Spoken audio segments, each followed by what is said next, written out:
Alright, I'm doing a quick review of this tool right here, and then also show you what I came up with to replace it, and actually I think do a better job for next to nothing. This tool was a little over $200. I used it at a friend's shop, and I liked it, and I thought, hey man, I'm gonna get one of those. So this is basically the tool. Again, trying to do this one-handed while I record it. It's a pneumatic rivnut tool. Has these different manuals in here somewhere that you change out for the different sizes. It goes all the way up to 3/8/16. I believe you can actually do a 1/2 inch. You got to buy the manual thing separate.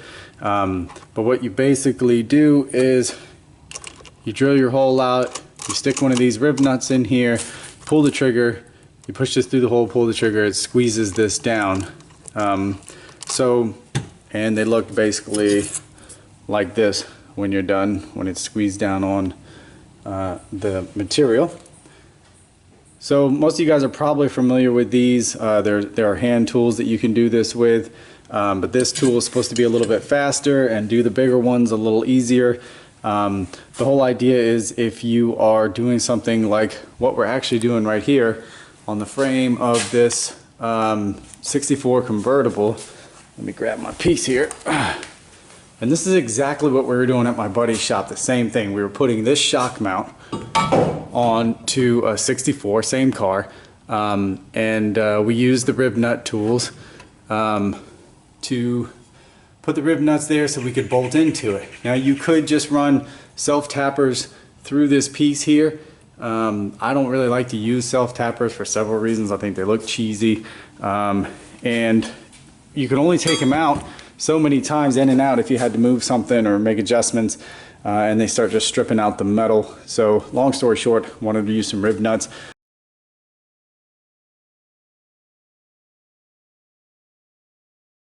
So I got this tool thinking it would be an improvement over the hand tool.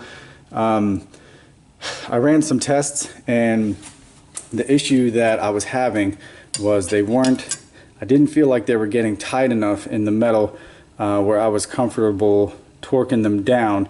Again, this is going to go on someone's suspension, so I want to be confident in it.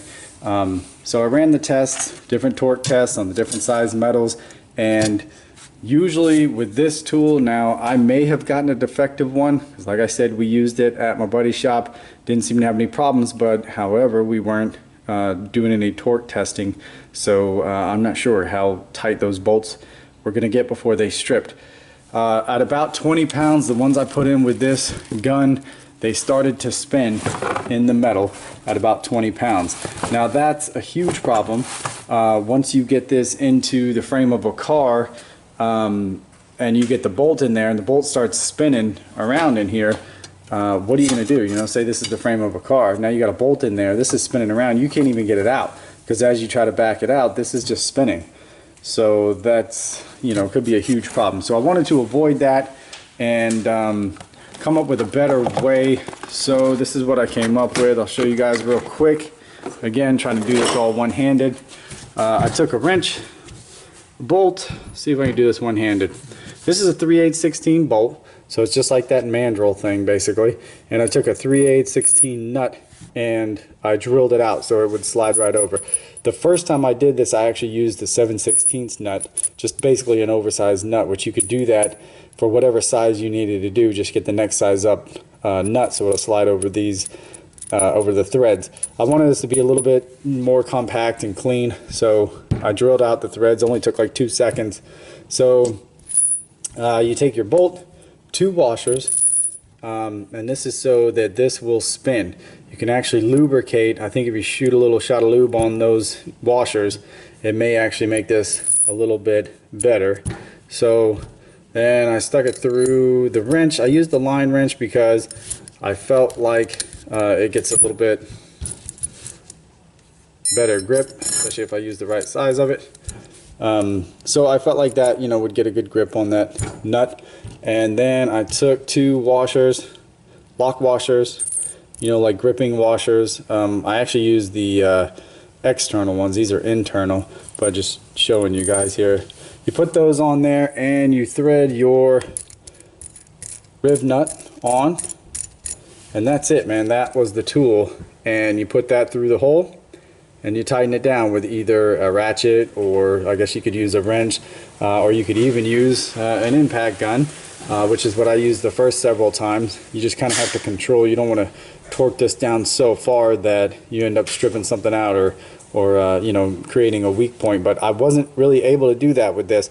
The ones that I put in with this tool here, I was able to torque down. They never spun. This never started spinning in the material when I used this setup as opposed to the gun.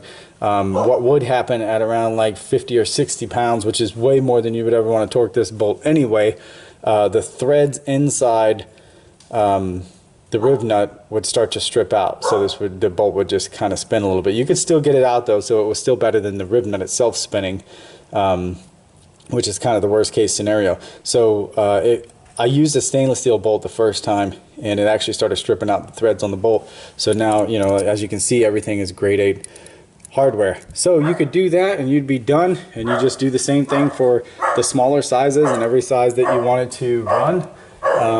What I did after this, I took a nut. I wanted to make like a little clean tool that I could grab out of my toolbox without having to, you know, go and find the nuts and the washers and all that stuff. So I used this combination wrench, was 9/16 and a 1/2 inch, so that I could have both tools on one. And I did another step down from this to have the 1/4 and I think I had the M10 on it. So this is the 5/16 rivnut, and then over here I had the 3/8/16. I took it apart so I could show you. Basically I tack welded the nut in there, did the same thing, drilled it out. So we basically have the same deal. You put your bolt with your 2 washers, the nut's already there, and then you stick your lock washers on. I was experimenting around and doing it with just 1 lock washer, and it still seemed to be fine. That rivnut didn't move, and then you obviously would slide your rivnut on there.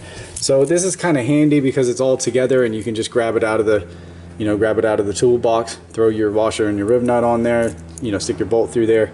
When I keep it in the toolbox, I keep it like this, you know, with the rivnut and everything already installed, so everything's there. So when I grab it, I just stick the rivnut through and then put the next one on, the next one on. When I'm done, I put an extra one on there and throw it in the toolbox. So that's the tool, guys. I'm sure you could do even better. What I was actually thinking is using a bearing. I was thinking if you use 3/8 bearings or whatever size you were doing, you wouldn't have to drill out the nuts. They're hardened and they spin, so you probably wouldn't need the washers, or maybe just 1 washer just for the hell of it.